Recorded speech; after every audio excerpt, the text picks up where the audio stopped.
Attention, ce que vous étiez sur le point de voir dans cette vidéo va profondément choquer. Officiellement de 15 à 11 sur l'année au Burkina Faso, le projet de loi relatif est passé à l'Assemblée législative de transition. L'ALT consacre désormais des jours chômés et payés et des journées de commémoration et de recueillement et non de fête. Le point complet de la plénière de ce jour en début de journal. Dans un communiqué, l'Alliance des États du Sahel condamne l'arrestation du président Nicolas Maduro du Venezuela et de son épouse par les États-Unis d'Amérique. Pour le président du Faso, président de la Confédération AES, il s'agit d'un acte d'agression à un État et il invite donc le Conseil de sécurité de l'ONU à réagir. Quelques extraits du communiqué à suivre dans ce 20 AES. Bienvenue à ce 20, vous suivez le 20h, 20h décalé en raison de la CAN. Information parlementaire pour débuter cette édition. L'Assemblée législative de transition a examiné et adopté une résolution portant emblème du Parlement. Effective depuis 2002, l'utilisation de l'emblème comporterait des irrégularités. La plénière a également porté sur le projet de loi portant réaménagement des jours chômés et payés au Burkina Faso. La loi parle désormais de jours chômés et payés et de journées de recueillement et de commémoration, nous disent Franck Ouedraogo et Ahadi Sandamba. Désormais, lorsqu'une fête légale tombe sur un dimanche, le lendemain n'est plus nécessairement chômé et payé ici au Burkina Faso. Aussi, le nombre de jours chômés et payés est revu à la baisse, avec 11 au lieu de 15 jours par an, permettant au budget de l'État de récupérer annuellement environ 16,88 milliards de francs CFA. Ainsi en a décidé l'Assemblée législative de transition à travers cette adoption à l'unanimité du projet de loi. Ce n'est pas tout. L'on ne parle plus de jours fériés, mais plutôt de jours chômés et payés et des journées de commémoration et de recueillement pour exprimer la laïcité de l'État dans la commémoration des événements laïques, religieux, civils ou militaires. Il s'agit donc du 3 janvier, soulèvement populaire, le 4 août, l'avènement de la révolution démocratique et populaire, le 5 août,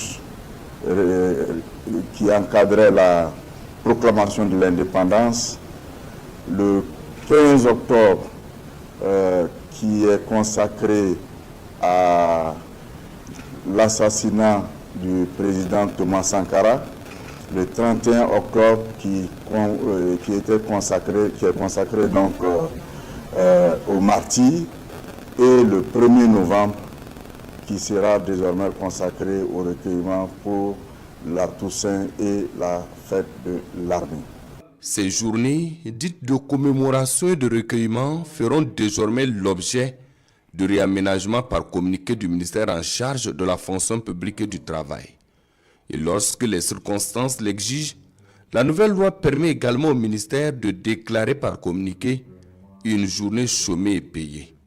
Des dispositions qui permettent d'assurer une continuité du service public et d'améliorer les prestations du service public. À cette plénière, les députés adoptent également à l'unanimité une résolution portant l'emblème du Parlement burkinabé.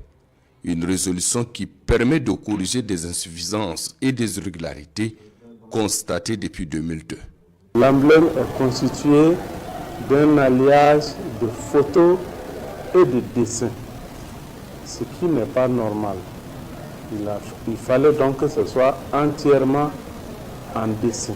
Il y a également que l'emblème n'est pas protégé. Alors, donc, lorsque un objet ou une production n'est pas protégée, alors elle peut être à la portée de n'importe qui. Alors, pour éviter cela, il a fallu donc qu'on passe par cette démarche-là pour aboutir à la protection. Une protection qui prend également en compte le texte pour encadrer le fonctionnement et l'usage de l'emblème du Parlement. La nouvelle résolution intervient dans un contexte où la représentation nationale utilisée depuis 2019 un nouvel emblème qui n'a jamais été adopté, encore moins encadré. Et l'adoption de la résolution vient combler un vide juridique et va permettre alors au Parlement de jouir pleinement de ses droits en la matière. Arrestation du président du Venezuela, Nicolás Maduro, et de son épouse par les forces spéciales américaines. La Confédération des États du Sahel, AES, dans un communiqué, dénonce une atteinte au droit international. Il s'agit pour elle d'un acte d'agression à un État. La Confédération invite donc le Conseil de sécurité de l'ONU à agir en vue du rétablissement de la légalité internationale. Retour sur le communiqué du président du Faso, président de la Confédération AES, le capitaine Ibrahim Traoré, avec bienvenue dans ça. C'est sa toute première note officielle en tant que président de la Confédération des États du Sahel. À travers ce communiqué signé le capitaine Ibrahim Traoré, la Confédération AES fustige ici ce qu'elle qualifie d'acte d'agression contre un État et en violation du droit international. Les faits se déroulent le samedi 3 janvier 2026 entre 2h et 3h du matin et sur le territoire de la République bolivarienne du Venezuela. Le président vénézuélien Nicolás Maduro est arrêté ainsi que son épouse par les forces spéciales américaines, suivi de leur transfert à New York où ils ont été placés en détention. La Confédération des États du Sahel exprime sa vive préoccupation. Elle dénonce un enlèvement illégal. Au moment même où c'est un membre permanent du Conseil de sécurité qui foule au pied le droit international, la Confédération AES rejette cet acte grave contraire au droit international, notamment aux principes fondamentaux consacrés par la Charte des Nations Unies. Peinée par une fragilisation continue de l'ordre international, l'AES s'inquiète ici des répercussions sur la stabilité mondiale. Elle appelle l'ONU à prendre ses responsabilités en œuvrant au rétablissement de la légalité internationale, alors que Maduro et son épouse restent en détention et que l'on déplore des pertes en vie humaine lors de leur arrestation. La Confédération des États du Sahel s'est dit solidaire du peuple vénézuélien.